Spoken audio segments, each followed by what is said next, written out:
Olá, boa noite a todos, ou boa noite, boa tarde. Muita alegria que eu estou aqui pela primeira vez nessa casa. E eu sou lá do Centro Dr. Luiz Monteiro de Barros, né? Acho que o pessoal conhece aí o Centro do Dr. José Nilson, do Caetano. Todos os sábados a gente faz o programa nas redes da caridade. A gente sempre traz algum tema do espiritismo, né? E eu gosto de falar muito sobre o tema de animais. Não sei se todos sabem, mas lá no Luiz Monteiro de Barros, já há 4 anos, a gente tem um trabalho que chama Evangelho dos Animais, todos os domingos, às 9 horas da manhã, onde os tutores levam seus animaizinhos, seus 4 patas para tomar passe. Então, todo domingo, 9 horas, então a gente tem cachorrinho, gato, tem periquitinho, tartaruga, coelho, então tem vários animais. Então tem domingo que a gente tem 100 pessoas, 50, 60 animais por domingo. Então fica o convite para quem quiser conhecer e até um convite para casa. E algumas casas estão começando a desenvolver também esse tipo de trabalho, porque antes tinha um preconceito muito grande, trazer animal na casa espírita, animal na igreja católica, animal na igreja evangélica. Mas há muito tempo que a gente vê aquele benzimento no dia de São Francisco na igreja católica, as pessoas levam em várias igrejas, principalmente ali no Imbaré, e aí o padre dá o benzimento, né? Na igreja evangélica a gente também vê que tem um dia que as pessoas levam lá para o pastor também orar para os animais. Alguns templos de Umbanda também tem um dia específico para os animais, então isso é importante. E aí as pessoas perguntam assim, mas dentro da doutrina espírita, a gente tem alguma coisa que se fale que a gente pode dar passe nos animais, que a gente pode dar água fluidificada para os animais? E aí no livro Conduta Espírita do André Luiz é aquele espírito do nosso lar, né, que a gente conhece, que é o sonho de consumo de todo mundo, desencarnar e ir para o nosso lar lá, ficar lá no Bosque das Águas lá olhando, né, escutando aquela música bonita, divina. Então André Luiz, no livro dele Conduta Espírita, que é um livro muito interessante esse livro Conduta Espírita, porque André Luiz vai nos trazendo as direções, como deve ser a posição, como deve ser o comportamento de um espírita, de um homem de bem dentro da sociedade. Então ele traz conduta espírita perante a sua família, conduta espírita perante o trabalho, conduta espírita perante um problema. E no capítulo 33 ele traz conduta espírita perante os animais. E dentre vários tópicos ele fala assim, que nós podemos e devemos usar todos os recursos de origem mediúnica, como passe, água fluidificada, evangelho no lar, em benefício dos nossos irmãos menores. E olha como ele chama os nossos animais, irmãos menores. Quando a espiritualidade, André Luiz, Emmanuel, Joana de Ângeles se referem aos animais, eles sempre usam esse termo, irmãos menores. Quando eles falam então que os animais são nossos irmãos menores, o que significa? Que nós somos os irmãos maiores. Eu tenho 2 irmãos, eu tenho um irmão mais novo e eu tenho uma irmã mais velha. Quando eu era moleque, eu ficava invocado que minha mãe saía, ou a gente ia sair nós 3, e a minha mãe falava, Wilson, obedece a tua irmã mais velha. Eu ficava invocado. Mas eu também ficava feliz que ela falava assim para o meu irmão mais novo, obedece o teu irmão e a tua irmã. Então eu tinha autoridade sobre o meu irmão mais novo. Então o irmão mais velho, ele tem autoridade sobre o irmão mais novo, ele tem o dever de zelar, cuidar, para que não aconteça nada de mal com o irmão mais novo. Então olha que interessante, então a espiritualidade fala que eles são os nossos irmãos menores. Quando eles falam isso, eles estão jogando no nosso colo uma grande responsabilidade. Porque antigamente, vocês vão lembrar, se falava que eram seres irracionais, que eles não pensavam, que eles não sentiam dor, que eles não tinham emoção. Mas não, a ciência já comprovou que eles são seres sencientes, que eles amam, que eles têm emoções, que eles têm percepções, que eles sentem o ambiente, que eles adoecem, que eles compartilham conosco no nosso lar dos sentimentos, das emoções, das alegrias e das tristezas a qual o nosso ambiente familiar está vivenciando. Tanto que hoje nos consultórios veterinários o que se mais vê são animais com câncer, animais com Alzheimer. Então, da mesma forma que nós humanos estamos vivendo mais, se a gente for lembrar a expectativa de vida de um brasileiro na década de 50, era na faixa dos 45, 50 anos. Hoje, 2023, a nossa expectativa de vida está em torno, o homem 70, 72, a mulher 77 anos. A mulher sempre vive mais que o homem, porque a mulher se cuida mais, né? Nós homens somos mais relaxados. E também tem uma estatística interessante na espiritualidade: o homem geralmente vai para o umbral e a mulher vai para a colônia espiritual, né? Então essa é a dica aí para nós homens se cuidarmos mais, estarmos mais vigilantes aí através da nossa reforma íntima. Mas por que está aparecendo tanta doença assim nos animais, nos consultórios veterinários? Câncer, Alzheimer, porque eles estão tendo também uma longevidade maior. Antes eles viviam 9, 10 anos, hoje vivem 20. Então doenças que antes não se manifestavam, se manifestam hoje. E eles compartilham a mesma doença que nós temos dentro do nosso lar ou do nosso ambiente familiar. É muito interessante a gente olhar no consultório, entra determinada pessoa com um determinado animal. Aí a gente pergunta, o que tem esse bichinho, né? O que ele é? Ah, ele está mancando, ele está claudicando. Ah, tá bom. Aí a gente começa a perguntar uma coisa, pergunta outra, pergunta para saber ali a causa, caiu, não sei o quê. Daqui a pouco entra, esse aqui é meu pai, aí entra o pai de bengala. E quem o cachorro elege na casa? Ah, é meu pai, ele fica o tempo do lado do meu pai. Ou então as pessoas, a gente vê que o animalzinho está com algum câncer, por exemplo, um câncer de mama, muito comum nas cadelas. E aí você começa a conversar com o tutor, daqui a pouco a tutora fala, ai doutor, você não sabe, há 5 anos atrás eu passei por essa situação, eu tive isso, tomei medicação, consegui, será que ela vai conseguir? Então a gente vê as similaridades dentro das patologias dentro do lar. Quando a gente está alegre, quando a gente está feliz, o animal compartilha disso. Quando a gente está triste, ambiente pesado, o animal também compartilha disso. Quando você chega em casa no final do dia, de um dia de trabalho, e você está naquele dia pesaroso, que brigou com todo mundo, que você está nervoso, angustiado, eles percebem. E se for um gato, percebe muito mais ainda. Tanto que, se vocês forem ver, nas tumbas dos faraós da época do Egito, muito gato embalsamado, gatos, né, as esculturas de gato, a bruxa, gato preto, a espiritualidade, algo transcendental.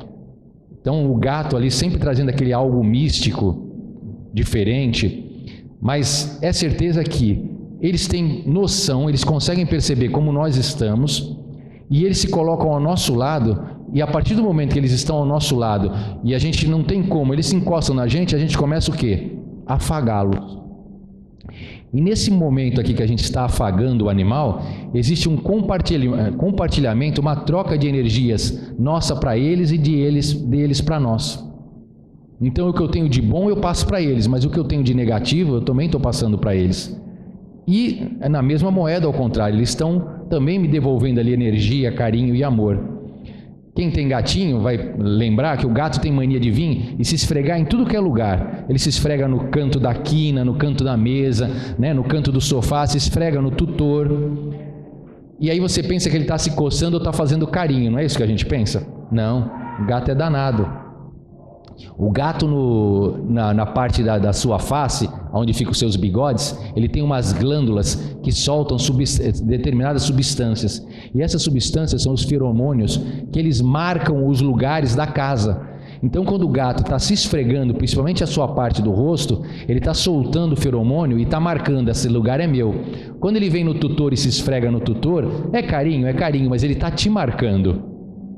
Que nem o cachorro que faz o xixizinho para marcar, o gato marca através de se esfregando. Então ele se chegar algum outro animal ali, ó, esse tutor tem dono, esse tutor é meu. Aí eu pergunto assim, nessa imagem aqui, Jesus abraçando um animal. Por que a gente vê hoje tanto animal doente? Aí eu pergunto assim, como é que está a tua energia? Aí você fala, minha energia está legal, eu estou bem, estou alegre, estou feliz.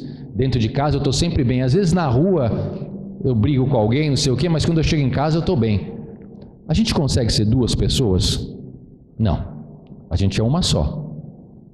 Então eu pergunto, como está a tua energia? Imaginem assim, vocês adotaram um cãozinho. Vou falar adotar porque não se compra. Quem quer hoje um cãozinho, um gatinho, se adota. Porque tem muita ONG com diversos animais, desde filhote até velhinhos. E um animal é uma vida. Você pode comprar um óculos, você pode comprar um microfone, mas você pode comprar uma vida? Não. Então isso a gente tem que ter esse conceito. Então cachorro não se compra. Você adota porque um cachorro é um filho de 4 patas que você está trazendo para dentro do seu lar. Tá bom? Então esse animalzinho ele chegou para você. Aí você começa a alimentar ele todos os dias, 3 vezes por dia. Você vai lá, faz a comida dele, coloca no potinho e serve para ele. Eu não faço comida, eu compro ração, não tem problema. Você vai manipular o pacote, vai virar a ração, 3 vezes por dia vai dar para ele. Tá calor, você vai trocar a aguinha 3, 4, 5 vezes por dia. Você vai abrir a torneira, pôr água no potinho, pega aquela água e põe no chão. 1 semana, 1 mês, 1 ano, 5 anos, 10 anos. Como está a sua energia? André Luiz fala que não existe um só encontro na nossa existência com qualquer ser vivo que a gente não deixe algo e não traga algo. Então existe um compartilhamento constante de nós para com todos os seres da criação. E quando eu falo todos os seres da criação, todos os reinos, mineral, vegetal e animal. A gente não fala quando a gente está assim, por exemplo, eu gosto muito, porque a gente mora aqui em Santos, quando eu estou cansado, estressado, pesado, eu gosto de ir no mar. Eu tomo um banho de mar, deixo as ondas, eu fico conversando lá com o Iemanjá lá que eu gosto, aí eu falo, deixa tudo aqui, transmuta tudo que eu saia bem. Aí eu saio, parece que eu tomei um anabolizante. Eu me sinto bem, eu me sinto forte, o mar me faz bem. Tem gente que gosta de caminhar descalço na grama, tem gente que abraça a árvore. Então a gente sabe que nesse intercâmbio com a natureza, com as plantas, com os animais, a gente consegue se revigorar. Quando eu era moleque, eu lembro, minha avó conversava com o xaxim de samambaia dela, e eu tirava o sarro dela, que ela conversava com a samambaia. Hoje a gente já não vê tanto aqueles xaxins pendurados de samambaia, avenca, né? A minha avó tinha aqueles de avenca, ela tinha um carinho pelo xaxim de avenca dela, e eu chegava e ela estava conversando com a planta, e eu tirava sarro da minha avó. Mas a sabedoria da nossa avó, né? Porque quando ela conversava, aquela planta dela estava sempre bonita, bela, vistosa. Porque tanto as plantas quanto os animais, eles compreendem a nossa intenção. Então quando você conversa com as plantas, você está fazendo uma terapia para você e você está devolvendo para a natureza, para o meio ambiente, algo de bom também. Aí eu pergunto de novo, como está a sua energia? 10 anos alimentando e dando água para aquele bebê, para aquele cachorro. Em casa eu estou bem, mas na rua eu brigo com o patrão, eu tô tentando derrubar aquele meu concorrente no trabalho, porque eu quero pegar o cargo dele. Eu estou no trânsito, o cara buzina, eu fecho mesmo, não deixo o cara passar. No elevador, o cara está vindo ali, eu saio correndo, aperto o botão e não espero. Eu quero me dar bem. Como está a sua energia? Então essa energia da gente, ela vai ficando acumulada, e toda vez que eu alimento o meu animal, toda vez que eu dou água para ele, e aí eu estou falando animal porque a gente está falando de bichinho hoje, mas você não faz a comida para os teus filhos? Você não faz a comida para o teu marido? Você não faz a comida para você comer? Como é que está essa comida? Aí a gente come correndo, vendo televisão, vendo Datena. Agora! E você está comendo. Então como é que está a sua energia? Então Emmanuel fala que o momento que a gente está se alimentando é um momento muito importante, que a gente devia mastigar com calma e imaginar aquele alimento descendo em forma de luz. A água que a gente bebe, a gente devia imaginar descendo em forma de luz, porque ela vai estar servindo como um grande sabonete de todas as energias deletérias que nós trazemos no nosso corpo físico, nos contatos do dia a dia. Ele fala da importância do banho, que a gente toma banho para limpar a parte externa do nosso corpo físico, o odor, a gordura que a gente fica do nosso suor do dia a dia, da sujeira. Mas ele fala que a gente não tem ideia do poder daquele banho que na hora que a gente está tomando, se ao mesmo tempo que a gente imaginar que aquela água está caindo para limpar o nosso corpo físico, a gente imaginar que aquela água também está limpando o nosso corpo espiritual. Aquelas máculas que eu trago comigo, aquelas máculas existenciais dos meus vícios persistentes de tantas encarnações. Então quando eu estou me banhando, eu posso estar imaginando um grande jato de luz iluminando e limpando o meu corpo, e limpando as doenças que eu tenho, limpando os sentimentos pesados, às vezes um sentimento de raiva que eu estou, um sentimento de inveja, Qualquer coisa que às vezes você sente que não está te fazendo bem. Então ele fala, ilumina teu pensamento através do banho, na hora do teu banho, pensa que aquele banho está te trazendo luzes, e assim será. Porque o nosso poder de pensamento ele é muito grande. A gente pensa, plasma. Se eu falo assim agora para vocês, ninguém pensa num elefante rosa de bolinha amarela. Já pensaram? E aqui a gente não consegue ver. Mas a espiritualidade vai perceber que agora aqui tem mais de 30 elefantes rosa de bolinha amarela ao nosso entorno. Então, para nós, a gente não consegue ver o pensamento do outro, porque a gente usa máscaras. Mas o apóstolo Paulo falava o quê? Todos vós estão envoltos numa multidão de testemunhas. E quem é essa multidão de testemunhas que está ao nosso redor? São os espíritos que são afins às nossas atitudes, pensamentos, intenções e atos. Então eu penso, eu plasmo, eu penso, eu atraio os semelhantes. No livro Sexo e Destino, também da série André Luiz, claramente quando os determinados espíritos querem utilizar do álcool, porque ele está desencarnado, ele não consegue ir no bar tomar um copinho de pinga. Então o que ele faz? Ele se aproxima de determinadas pessoas que já têm aquela tendência dentro de si e fica no ouvidinho, eu quero beber, eu quero beber, eu quero beber, eu quero beber, até a hora que aquele cidadão cede aquele poder de pensamento do obsessor e levanta e vai até o bar e toma uma. Mas se você não gosta de tomar uma, não adianta um espírito desencarnado que gosta de pinga e falar para você, eu quero beber, quero beber. Você não tem esse costume, você não gosta, você gosta de suco, então ele não vai ser a multidão de testemunhas que vai estar à tua volta. A multidão de testemunhas que vai estar à tua volta são os que compactuam com o teu jeito de ser. Daí a importância da reforma íntima, que é tanto falada dentro da doutrina espírita. Fala, mas isso outra vez? Sim, porque é através da reforma íntima que a gente vai conseguir ir melhorando aos poucos. Kardec pergunta no Livro dos Espíritos sobre o homem de bem. E ele fala que o homem de bem é aquele que se esforça todo dia para melhorar. Aí então, depois disso, eu pergunto de novo, como está a tua energia? A energia tua, que tu faz a comida todo dia, que tu pega a aguinha todo dia, tá boa para o teu animalzinho? Ou a tua energia está diretamente influenciando para que ele desenvolva determinadas patologias? Nenhum de nós consegue ficar 100% do tempo alto. A gente é assim, tem altos e baixos, altos e baixos, altos e baixos. Então a gente tem que procurar o maior tempo possível ficar equilibrado, porque a gente vai refletir saúde do nosso ambiente, do nosso lar. E aí a importância do Evangelho no lar que tanto se fala, o orai e vigiai. Eu vim para que todos tenham vida e vida em abundância. Essa é uma citação de João 10:10. João, que é o João Evangelista, que era o apóstolo mais novo ali de Jesus, que é o que fica na cruz, na crucificação, junto com Maria. É o único apóstolo que não foge, que não se esconde e fica aos pés da cruz, amparando Maria. E o que Jesus fala? Mulher, eis aí teu filho. Filho, eis aí a tua mãe. Então ele entrega para João a sua mãe, entrega para Maria o seu filho. João Evangelista, que depois de muitos séculos vem reencarnar como São Francisco de Assis. Eu vim para que todos tenham vida e vida em abundância. Então ele, como João Evangelista, ele já traz isso. Então quando ele fala para nós, eu vim para que todos tenham vida e vida em abundância. Quem é o todos? O todos sou eu, meu pai e minha mãe? O todos é eu, meu pai, minha mãe, meu marido, minha esposa e meus filhos? O todo é só a minha família? O todo é a minha casa espírita? O que ele quis falar com todos? Eu vim para que todos tenham vida e vida em abundância.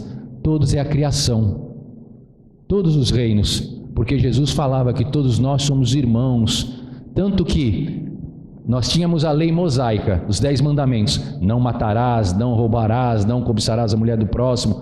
Jesus vem e muda tudo com um só: amar a Deus sobre todas as coisas e ao próximo como a ti mesmo. Olha o mandamento. Por que nós temos leis na sociedade? Só se cria uma lei dentro da sociedade quando determinado comportamento destrutivo, corrupto dentro da sociedade se torna repetitivo. Então, por exemplo, por que a gente tem multa de trânsito para passar o sinal? porque a gente passa o sinal toda hora. Se não tivesse isso, não tinha necessidade.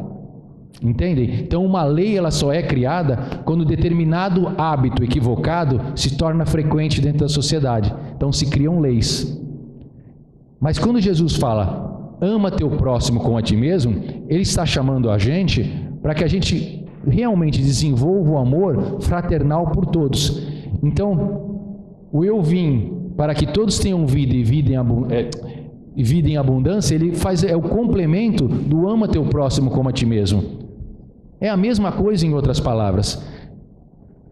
Se vocês forem lembrar essa cena aqui, presépio, né? A gente está chegando aí na época de Natal.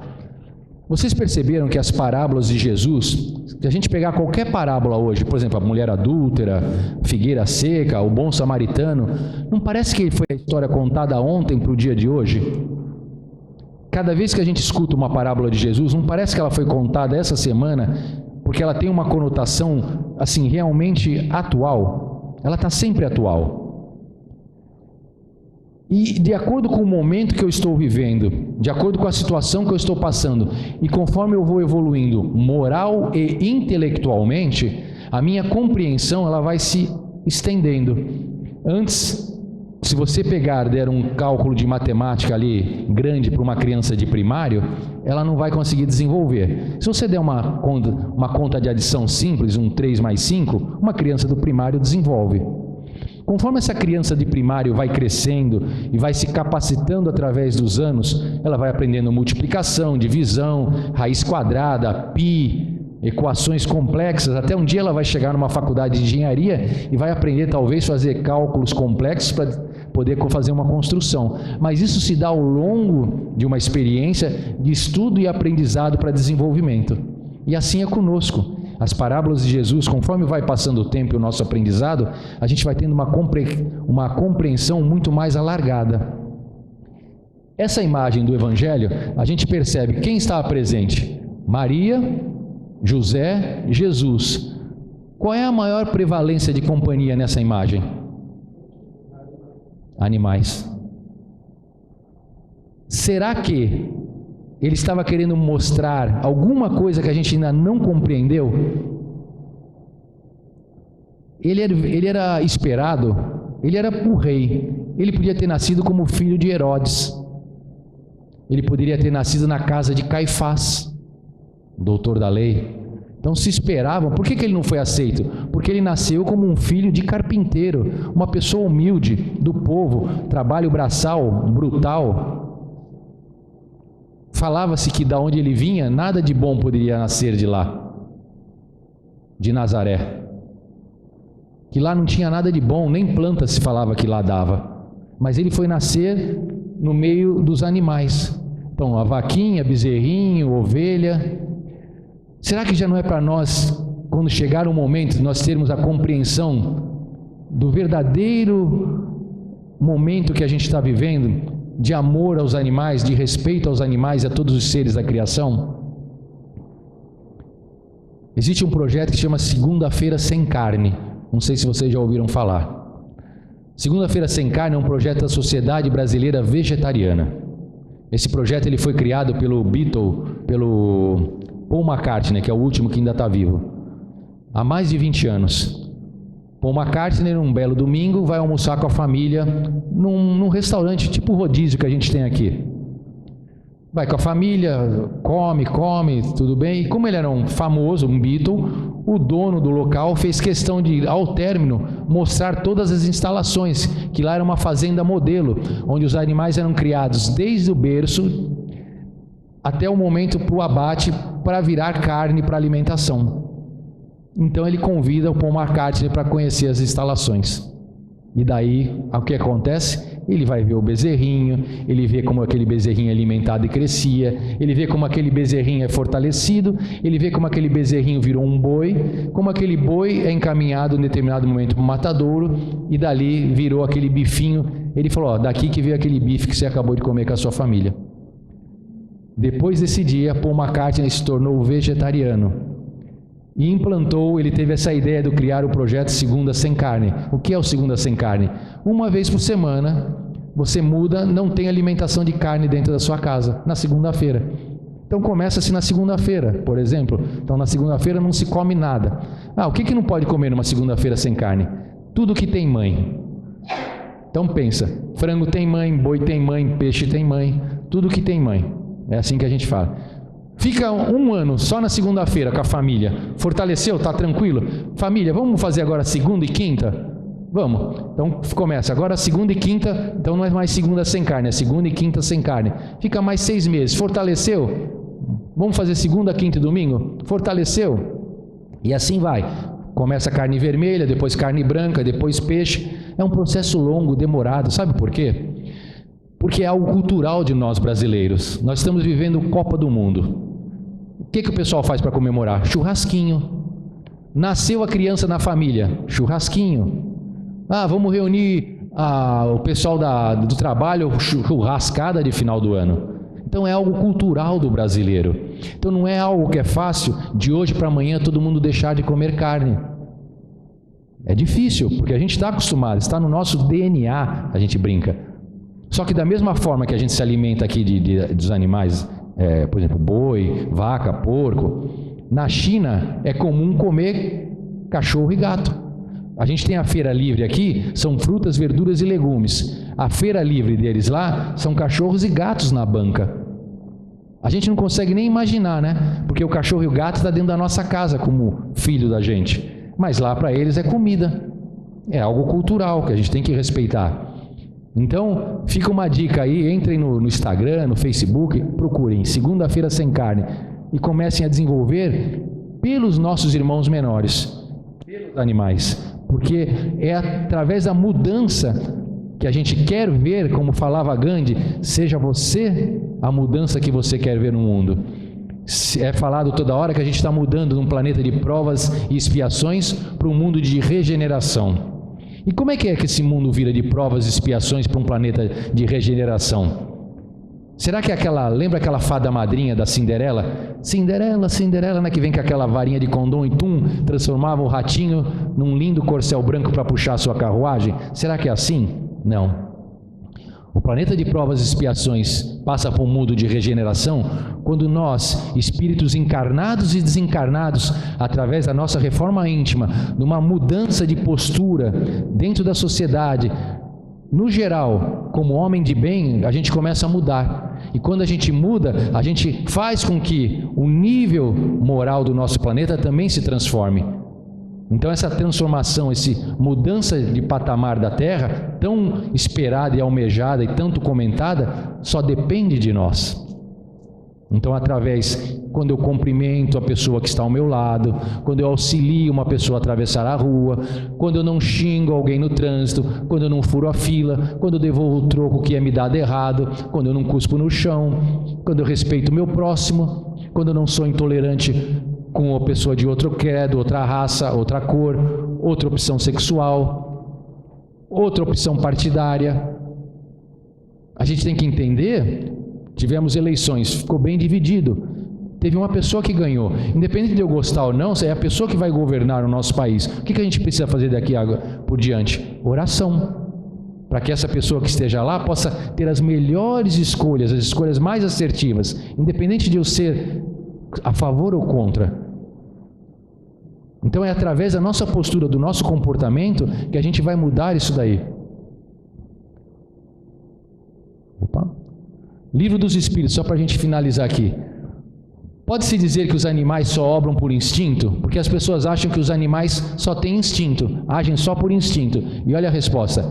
Ainda aí é um sistema. É verdade que na maioria dos animais domina o instinto, mas não vês que muitos obram denotando acentuada vontade? É que tem inteligência, porém limitada. Quem tem cãozinho, animal, sabe o que eu vou falar aqui. Eles sabem a hora de comer, eles sabem onde fica as coisinhas deles de brincar, eles sabem a hora que você vai sair para brincar, eles sabem a hora que eles aprontam alguma coisa que destrói a tua sandália havaiana, e aí tu fala, Rex, ele já sai correndo com o rabo entre as pernas e vai para o cantinho dele, porque ele já sabe que ele aprontou. Então eles têm muita inteligência. A diferença dos animais para nós é tempo de evolução. Qual é a diferença nossa para Jesus? Nós vamos falar muita, tempo de evolução. Mas ele falou o quê? Vós podeis fazer o que eu faço e muito mais.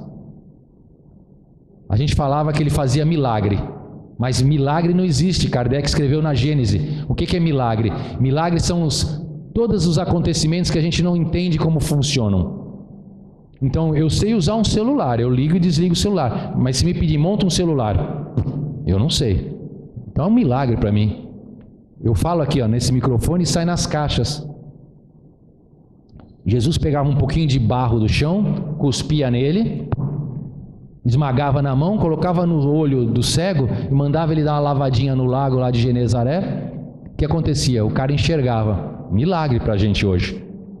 Mas na verdade é o que? Jesus tem conhecimento de como manipula o ectoplasma, a energia daqueles médiuns que andavam ao seu redor, que os apóstolos, Pedro, Tiago, o João Evangelista, tinham uma mediunidade muito grande. Então, através da manipulação do fluido ali que eles emanavam, o ectoplasma, ele conseguia fazer as curas. Ele conseguia reconstituir os nervos ópticos e aquela nervo óptica voltava a enxergar. Ele reconstituía os nervos da coluna de um paraplégico e ele voltava a se locomover. Mas ele falou: vós podeis fazer o que eu faço e muito mais. Tempo de evolução. A gente chega lá, mas a gente tem que se esforçar. Eu vou embora daqui, eu vou para a Ilha Porchá. Eu tenho várias opções de caminho. Eu posso pegar logo a praia, linha reta. Eu posso pegar pela Afonso Pena, eu posso pegar pela Pedro Lessa, eu posso pegar a Avenida Portuária. Eu vou aumentar ou diminuir meu caminho? Como é que eu diminuo ou aumento meu tempo de evolução? Esforço, leitura, estudo, prática da caridade. Vós podeis fazer o que eu faço e muito mais. Então os animais é tempo de evolução. Eu só estou mais à frente. Onde eles estão hoje, nós já passamos por lá, nós já estivemos no reino animal. Aliás, nós estamos no reino animal na condição de homens, porque no livro dos Espíritos fala que nós só temos 3 reinos: mineral, vegetal e animal. Reino animal no qual nós homens estamos inseridos. Wilson, quer dizer então que eu já fui um macaco, um cachorro, um gato, eu já fui uma planta, eu já fui uma pedra? Não, não é que você já foi, mas o princípio inteligente no qual hoje você é, esse princípio inteligente, obrigatoriamente foi criado simples e ignorante. E todos nós evoluímos do átomo ao arcanjo, sem exceção. Isso aconteceu com Jesus também. Porque senão Deus não é justo, não seria justo. Criou Jesus pronto e a gente na evolução, o cachorro vai ser sempre cachorro. Então o princípio inteligente é falado, é criado simples e ignorante. E ele vai evoluindo, passando por todos os reinos da criação. E em todos os reinos da criação, ele vai acumulando predicados, vai tendo experiências, vivências. E através dessas experiências, vai acumulando energia, vai acumulando energismo, vai crescendo, vai se potencializando, para um dia esse espírito entrar no reino hominal e se transformar no que nós somos hoje, homem, almejando um ser angelical futuramente. Então todos os seres. Tem os animais alguma linguagem? Tem. Você não se comunica com o seu cachorrinho? Às vezes pelo olhar, tu sabe que ele aprontou. Rex, ele olha na tua cara, já é a entonação de voz, é a linguagem. Passarinho pia, gato mia, cachorro late. Então o instinto, o cheiro, o xixizinho para marcar, o gato se esfregando, cada um deles tem uma linguagem. Gozam de livre-arbítrio os animais para a prática dos seus atos? Um pouco. Livre-arbítrio a gente sabe que é quando a gente tem consciência dos nossos atos. Eu tenho as minhas escolhas, mas eu tenho certeza, eu também sei que as minhas escolhas vão gerar consequências. Eles ainda não sabem muito bem isso. Então eles estão em desenvolvimento desse livre-arbítrio. Estão começando, estão ensaiando para quando entrar no reino nominal. E para finalizar, nos mundos superiores, os animais conhecem a Deus? Não. Para eles o homem é um Deus, como outrora os espíritos eram deuses para os homens. Por que falar isso? Porque quando a gente leva um animal para dentro do nosso lar, aquele animal, ele olha para nós como se fôssemos deuses, porque a partir daquele dia a gente está alimentando, dando água, dando carinho, dando abrigo. Aí quando a gente viu o começo da pandemia, muitas pessoas correram, compraram animais e adotaram animais. É minha companhia, eu preciso... Nós ficamos mais de um ano dentro de casa com o raio do Covid e o animal fazendo companhia. Acabou o Covid, acabou o lar. O que aconteceu? A gente viu uma enxurrada de abandono de animais nas ruas, na porta de cemitério. Parava os carros na porta do cemitério, saco com gato e cachorro. Isso se faz com um ser vivo, com um filhinho? Então aqui ele está falando que para eles nós somos deuses. Então quando a gente traz um animalzinho para dentro de casa, Jesus, Deus está contando que nós seremos seus braços, que nós seremos seu abraço, que nós seremos aquelas pessoas que vão reconduzir eles de volta para o patamar que ele queria, que é o de amor. Isso aqui, ó, esse é o simbolismo, Jesus abraçando os animais. Então essa imagem tem que ficar para a gente. Os animais são nossos irmãos menores e a gente tem uma grande responsabilidade.